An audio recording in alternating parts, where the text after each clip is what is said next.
Permettez-moi de partager avec vous un sujet aujourd'hui. Fortifie-toi et prends courage. Vous savez que nous avons commencé une longue série de connaître.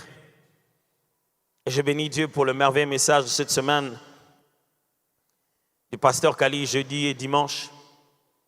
Et le pasteur Blansky qui n'a pas cessé de nous apprendre sur connaître son adversaire et son ennemi, identifier avec précision son adversaire, de qui il s'agit vraiment. Et aujourd'hui, j'aimerais juste vous apporter cet encouragement.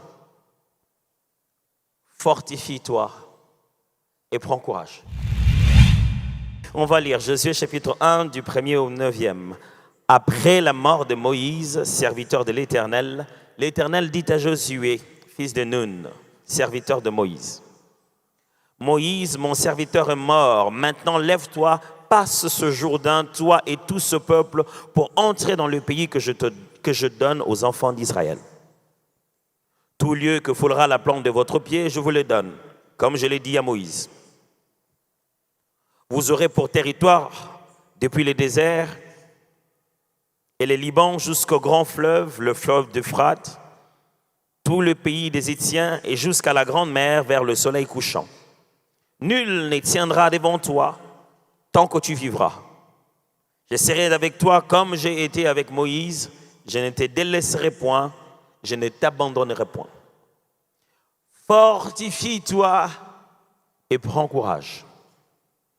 Car c'est toi qui mettras ce peuple en possession du pays que j'ai juré à leur père de leur donner. Fortifie-toi seulement et aie bon courage, en agissant fidèlement selon toute la loi que Moïse, mon serviteur, t'a prescrit. Ne t'en détourne ni à droite ni à gauche, afin de réussir dans tout ce que tu entreprendras. Que ce livre de la loi ne s'éloigne point de ta bouche. Médite-le jour et nuit, pour agir fidèlement selon tout ce qui est écrit. Car c'est alors que tu auras du succès dans tes entreprises, c'est alors que tu réussiras. Ne t'ai-je pas donné cet ordre? Fortifie-toi et prends courage. Ne t'effraie point, ne t'éprouvant point, car l'Éternel ton Dieu est avec toi dans tout ce que tu entreprendras. En ayant découvert nos adversaires, que ce soit le monde, le diable, la chair, on a tous constaté que l'un des adversaires les plus difficiles à vaincre, c'est l'adversaire permanent qui s'appelle nous-mêmes, ce que nous sommes, nous-mêmes. Frères et sœurs, on se pose toujours la question, qu'est-ce que j'ai vraiment à avoir dans ma destinée? Quel est mon degré de participation dans ma destinée? Qu'est-ce que moi je peux faire? Quelle est ma part de choses dans des choses que Dieu lui-même a promises? Lui-même a dit qu'il fera ceci, lui-même a dit qu'il touchera comme ça, lui-même a dit qu'il visitera de cette manière. Qu'est-ce que moi j'ai à faire là-dedans? Moïse a arrêté un moment de se battre, il est resté 2 fois sur la montagne et Josué est entré sur le terrain et s'est battu. Est-ce que c'est vraiment à quelqu'un comme ça qu'on va dire « n'aie pas peur » ? Est-ce que c'est un général d'armée qui conduit le peuple, qui était sur le terrain et qui pouvait dire que le soleil s'arrête? Est-ce que c'est un homme comme ça qu'on va dire « fortifie-toi, prends courage » ? À celui qui était sur le devant de l'armée qui disait « allez, chargez, attaquez ». Est-ce que c'est à quelqu'un comme ça qu'on va présenter comme encouragement? Fortifie-toi et prends courage. Est-ce que ce n'est pas anormal? Combien de fois on aimerait juste savoir, Dieu, quelle est ma petite part dans l'affaire? J'ai la fait et c'est terminé. Comme ça, toi, tu fais ta part. Dis-moi ma petite part à faire. Dis-moi quel est mon côté. Comme ça, je fais mon côté. Et comme ça, tout le monde va constater que c'est toi qui dures. Comme ça, ce sera clair que c'est toi qui tardes avec tes promesses. Dis-moi ma part, je vais la faire et on va voir comment toi, tu es très lent à faire ta part. Dieu, c'est tout ce que tu as à me dire? Oui. Est-ce que tu connais les ennemis que je vais avoir? Il y a Jéricho, il y a Haï. Tu n'as pas des stratégies à me donner, tu n'as pas des armes à me donner, tu n'as pas des relations à me donner, tu n'as pas de... C'est tout ce qu'il y a à dire? Oui. Tout ce que j'ai à dire, fortifie-toi et prends courage. Bien-aimés, sur le chemin de la destinée, nous ne pourrons pas vaincre toutes sortes d'adversités si nous n'arrivons pas à nous fortifier et à prendre courage. Nous avons beaucoup de défis, beaucoup de combats, beaucoup de réalités. Mais j'aimerais ce matin vous encourager. N'abandonnez pas, fortifiez-vous et prenez courage. Je ne sais pas par quoi vous êtes en train de passer. Je ne sais pas quelle est la réaction des autres. Je ne sais pas quelle est comment je vais appeler ça, des illusions que vous êtes en train de connaître. Dans la vie de foi, on a des bonnes idées de changement, des idées de transformation. On se dit, ça va aller. Et quand on commence, on se rend compte que, ça va aller. Jusqu'à ce que ce qu'on attendait n'arrive pas. Et en dernière minute, on vient te dire, ça ne marche pas. Tu es obligé d'aller vers ton plan B qui n'était pas ton rêve. Et même le plan B ne marche pas et tu as créé un plan C. Et tu commences à te demander, est-ce que je dois toujours croire que je finirai par vaincre? Ce matin, je voudrais vous dire, fortifie-toi, prends courage.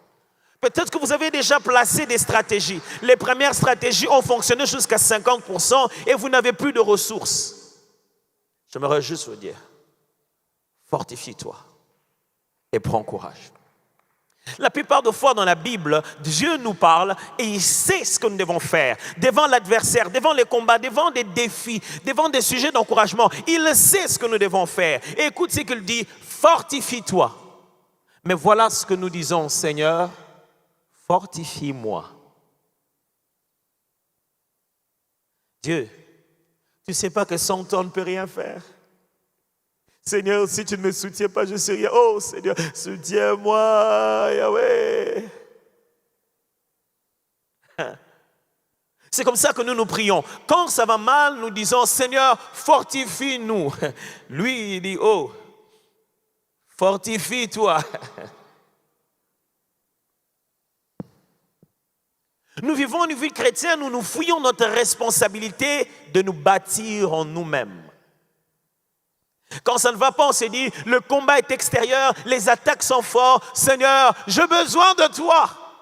Il dit, oh, comment ça va là-bas? Mon cher, fortifie-toi. Seigneur, je suis perdu, je suis déstabilisé, mais regarde toutes ces attaques. Il dit, oh, mon cher, il y a quoi? Fortifie-toi.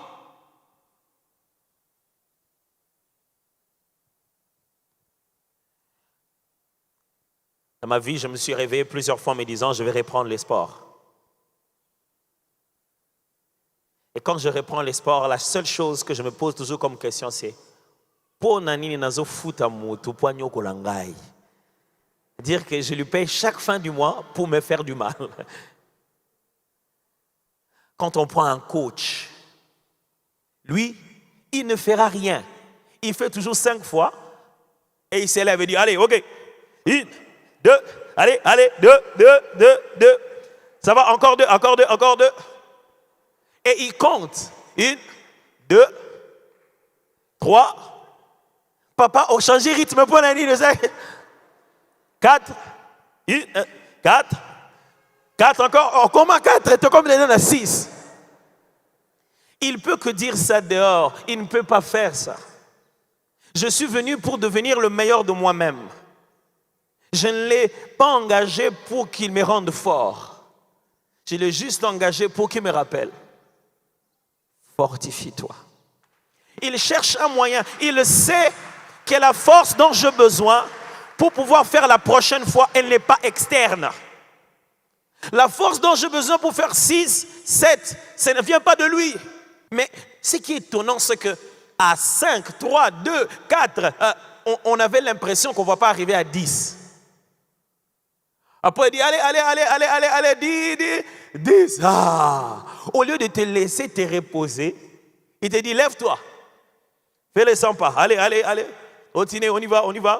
On maintient le rythme. Et tu te rends compte que tu étais sur le point de mourir, mais tu continues à vivre. J'ai une bonne nouvelle pour toi. Tu ne mourras pas. Fortifie-toi. Nous passons tout notre temps à dire à Dieu, Seigneur, remplis-nous. Mais la Bible dit, soyez remplis du Saint-Esprit. Frère, l'étape où nous en sommes, ce n'est pas question de Dieu. Ce n'est pas question du diable. Ils n'ont rien à voir. C'est toi qui dois te lever et dire,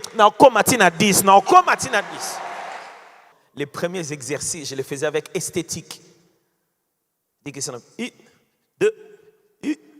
Avec esthétique, tu vérifies que l'angle est droit. Mais tu ne savais pas que vous allez arriver jusqu'à 150. Après, dans 80 d'esthétique est changé. Comme l'essentiel est matakak. Tu n'as pas besoin de réussir avec esthétique. Tu dois réussir. Je ne sais pas comment ça va se passer, mais fortifie-toi.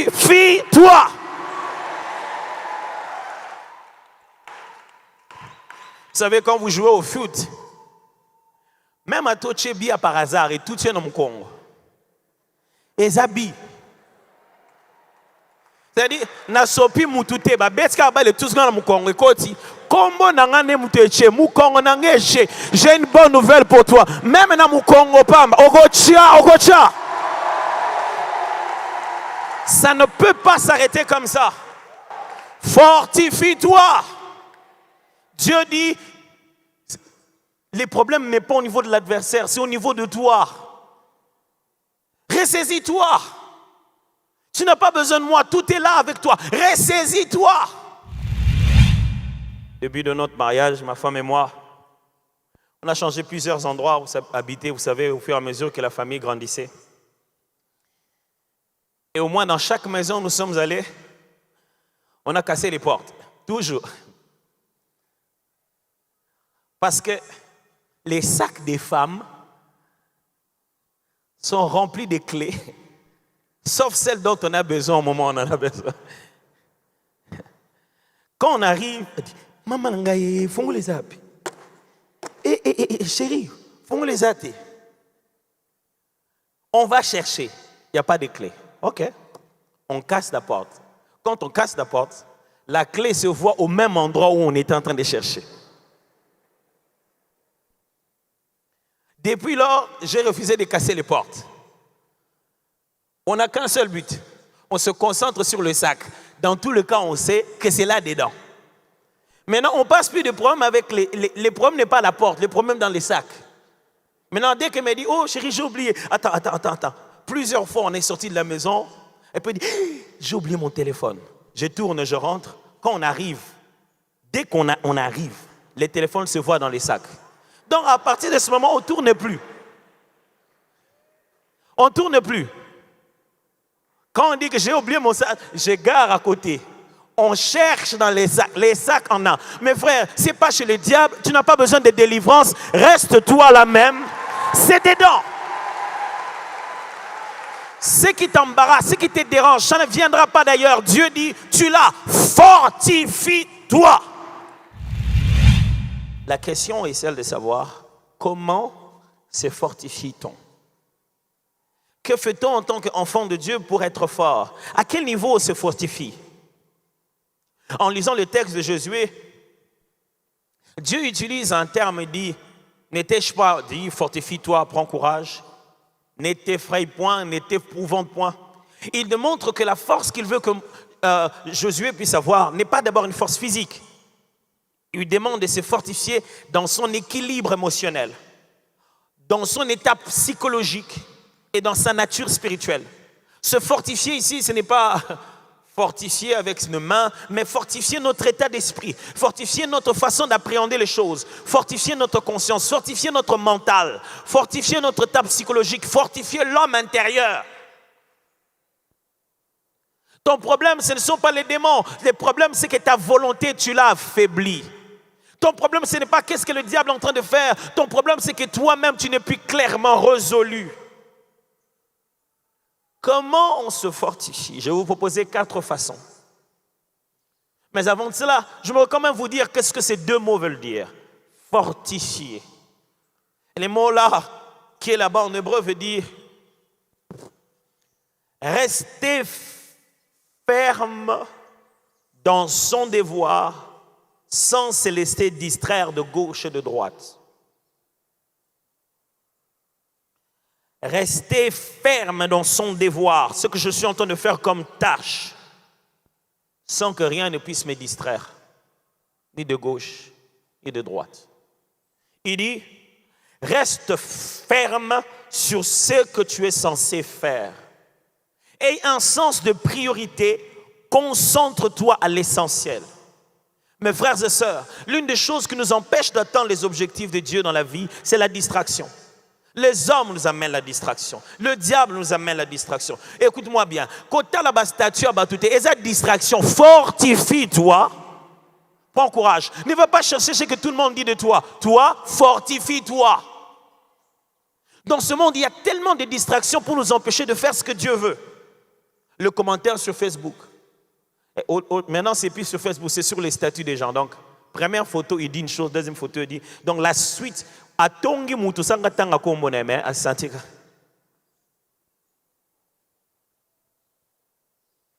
savez, c'est tentant de savoir, je suis allé là-bas, mais j'ai entendu ce qu'ils ont dit de toi, vraiment, ça m'a fait très mal. Hein? C'est tentant de dire, ils ont dit quoi? Ma femme sait déjà que quand elle commence une histoire pareille, je dis rien. Elle arrête elle-même. Je dis, mais tu disais quoi? Je dis, non, je vais dire quoi? De quoi as-tu besoin? Pourquoi tu es venu sur la terre? Qu'est-ce que tu es en train de faire? Est-ce que tu es en train de jouer à cache-cache? Est-ce que tu es en train de chercher l'approbation des hommes ou tu es en train de bâtir une entreprise? Est-ce que tu veux épouser tes belles sœurs ou tu es déjà marié? Ne laisse personne te distraire. Fortifie-toi l'objectif que Dieu t'a donné. Concentre-toi. Reste ferme. Qu'est-ce que tu étais en train d'essayer de faire? De plaire à tout le monde ou d'obtenir des résultats spirituels?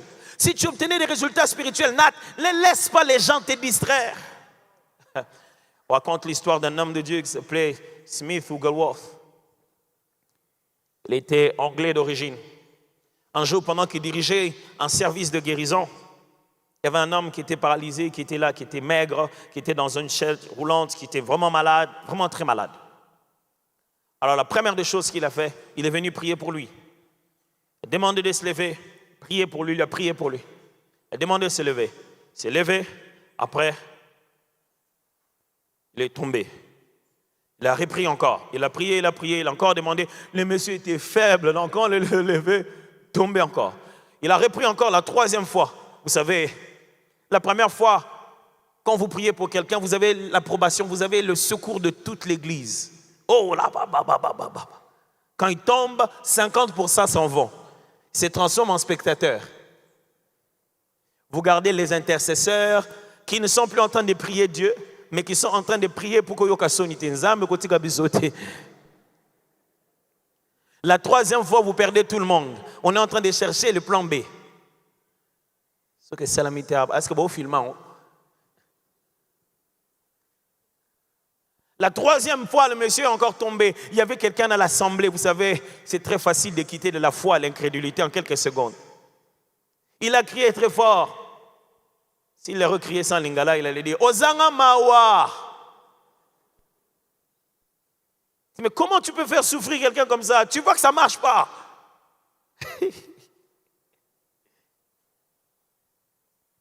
Il lui a dit tais-toi, je suis occupé. Il s'est concentré sur lui. Et ce qu'il a fait était incroyable. Il l'a cogné. Il a cogné le monsieur maigre là. Il l'a cogné comme ça. Doum! Le monsieur est par terre. Quand le monsieur est par terre, lui il a dit, c'est fait. Il a continué. Les gens murmuraient. Lui il est allé chercher d'autres personnes pour qu'il prie. Le monsieur qui était par terre, cette fois-ci il a commencé à se relever lui-même. Quand il s'est relevé, l'endroit, dès qu'il se mettait debout, il y avait des trucs tout noirs qui étaient par terre. On ne savait pas d'où ça venait, mais c'était sorti de lui. C'était tout noir, tout bizarre. Non seulement qu'il s'est levé, il a commencé à marcher en criant très fort. Mes frères, les gens, ils sont très gentils contre toi. Leur gentillesse n'est pas pour toi. Ça va te donner des limites. J'aimerais juste te dire, si tu fais quelque chose, fortifie-toi, focalise-toi sur ce que tu es en train de faire. N'abandonne pas Dieu sans que tu voies des résultats. Ne va pas vers ce qu'il te propose. Fortifie-toi. Comment les chrétiens se fortifient-ils? Pasteur, c'est facile à dire, fortifie-toi. Mais on fait quoi en réalité? Ce ne sont pas des exercices physiques. On fait quoi en réalité? La Bible nous propose 4 choses. Ce n'est pas une liste exhaustive, mais ce sont juste ces éléments que je voudrais partager avec vous pour vous fortifier. La première des choses est dans ce texte. Au chapitre 8. Que ce livre, au chapitre 1, excusez-moi, au verset 8. Que ce livre de la loi ne s'éloigne pas de ta bouche. Josué 1, 8. La Bible dit, médite-la jour et nuit. La première façon de fortifier l'homme intérieur, c'est de déclarer la Bible. Écoutez-moi, frère. Une des choses qui a affaibli et fragilisé la foi chrétienne ou bien la vie de prière des enfants de Dieu à l'église, c'est cette définition un peu trop simpliste qu'on a donnée à la prière, selon laquelle la prière, c'est parler avec Dieu. Ce qui veut dire que quand quoi que ce soit dans son cœur ne va pas bien, il n'a pas envie de parler. Même avec nos frères, nos sœurs, nos femmes, nos enfants, quand ça ne va pas, tu n'as pas envie de parler. Même si ce n'est pas eux qui ont fait ça, mais tu n'as pas simplement envie de parler. C'est faux ou ça ne m'arrive qu'à moi? Hein? Et même les amis te demandent, même au boulot, te disent, quand il y a quelque chose qui ne va pas bien au-dedans de toi, ou quand tu as des questionnements, tu n'as simplement pas envie de parler. Ça nous arrive même dans notre relation avec Dieu. Quand tu n'as simplement pas envie de parler, tu commences à dire, vraiment prier pour moi, je n'arrive même plus à prier. Pourquoi? Parce que tu penses que prier, c'est nécessairement parler à Dieu. Dieu dit, je sais qu'il y a des moments où tu n'as pas envie de parler à personne. Tu as envie de rester avec toi-même. Alors, reste avec toi-même, mais prends la parole. Ne me parle pas. Parle à toi-même, mais avec la parole. Dieu dit à Josué que le livre de la loi ne s'éloigne pas de ta... Hein? Vous vous êtes jamais posé la question pourquoi il dit bouche? Hein? Il n'a pas dit ne s'éloigne pas de ta tête. Il n'a pas lu ne s'éloigne pas de ton regard. Il n'a pas dit ne s'éloigne pas de tes yeux. Parce que le mot qui est là, ce n'est pas médite-le, mais soliloque. Les verbes est très difficile en français. Le mot qui est là, ce n'est pas regarde-les pour y réfléchir. Le mot qui est là, c'est prononce-les jour et nuit. C'est pourquoi il dit ne s'éloigne pas de ta bouche. Frère, la force de la parole de Dieu, ce n'est pas quand il ne s'éloigne pas de nos yeux. C'est quand elle ne s'éloigne pas de notre bouche.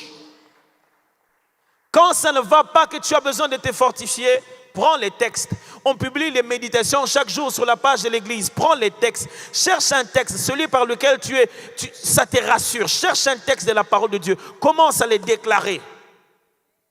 Ton esprit a besoin d'entendre ta bouche dire les vérités qui lui permettent de se rassurer. Alors ne va pas dans la chambre pour prier comme quelqu'un qui est dans une messe en train d'attendre, je ne sais pas moi. Écoutez-moi, nous sommes des enfants de Dieu en train de pratiquer la parole de Dieu. Ce n'est pas de la religion, c'est de la spiritualité. Le maître de tout esprit qui a établi les principes par lesquels les spirituels fonctionnent, c'est Dieu. Et il a dit ceci, si tu veux que ça fonctionne dans ton homme intérieur, prends la parole, commence à dire, je suis la tête, non la queue. En toutes ces choses, je suis plus que vainqueur par celui qui m'a aimé. Écoute-moi, même si on vient te voir, on pense que tu es fou, continue à déclarer. De nos jours, il y a tellement des applications dans la Bible, des moyens de trouver des versets bibliques. Par où je vais commencer? Va dans ton téléphone. La fameuse Bible qui est dans ton téléphone que tu regardes jamais, que tu n'essaies d'ouvrir qu'à l'église pour nous faire croire que tu lis la Bible pendant que tu es en train de chercher les WhatsApp. C'est là. Regarde à l'intérieur, tu verras qu'il y a des versets bibliques du jour. Cherche un texte. Proclame les paroles de Dieu. Proclame cela dans ta bouche. Ne réfléchis pas. Fais les 100 pas dans ta chambre. Proclame cela. Organise une retraite de fortification. Fais une veillée de fortification. Veillée de prières de fortification. Je n'ai pas besoin de voisins. Je vais être seul. Je ne vais pas attaquer les diables. Je ne vais pas faire de combat spirituel. Retraite de fortification. Deuxième moyen. C'est dans Ephésiens chapitre 5, versets 18 à 19.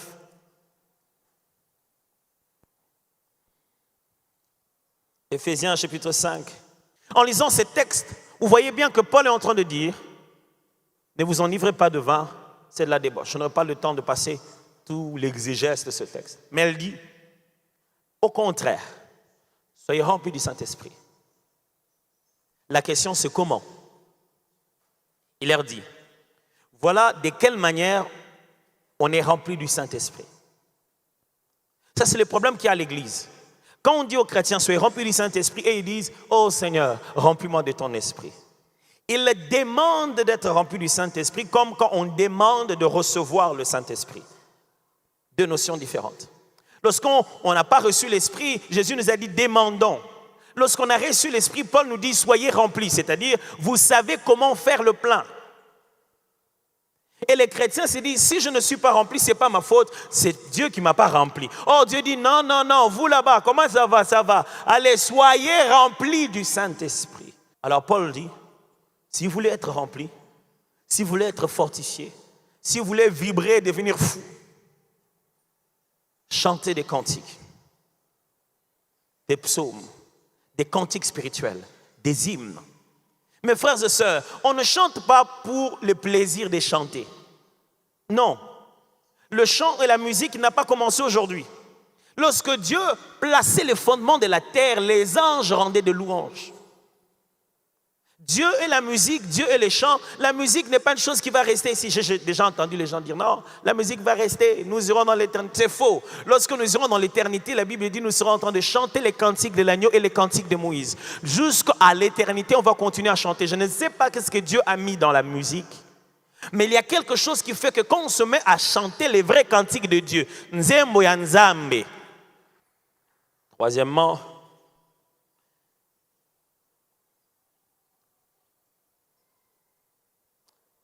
c'est dans 1 Corinthiens chapitre 14, versets 1 à 4, que Paul nous parle de cette vertu de l'esprit qu'on appelle les parler en langue. Il dit, celui qui parle en langue s'édifie lui-même. Dieu nous a donné un avantage. C'est que dans notre homme intérieur, si on veut se fortifier, chose que Josué n'avait pas, nous avons la possibilité de nous parler à l'intérieur. Mais comment faire? Avec quelle langue? Comment se dire ça? C'est se dire sans comprendre ce qu'on est en train de dire, mais les dire follement. Et enfin, pour se fortifier, il faut apprendre à prier avec les autres. On l'a dit, entretenez-vous, c'est un échange avec les autres. Quand je dis avec les autres, ce n'est pas juste de venir au culte de dimanche. J'ai bien aimé la scénette tout à l'heure. La personne qui parlait, le conteur disait, il a quitté les bureaux en passant par l'église qu'il ne fréquente que le dimanche. Le culte de dimanche, nous ne pouvons pas tout faire. Je ne peux pas diriger l'intercession comme on dirige ça le jeudi. Non, c'est un culte de dimanche. Alors si votre vie chrétienne est basée qu'au dimanche, vous ratez beaucoup. Vous ratez alors beaucoup.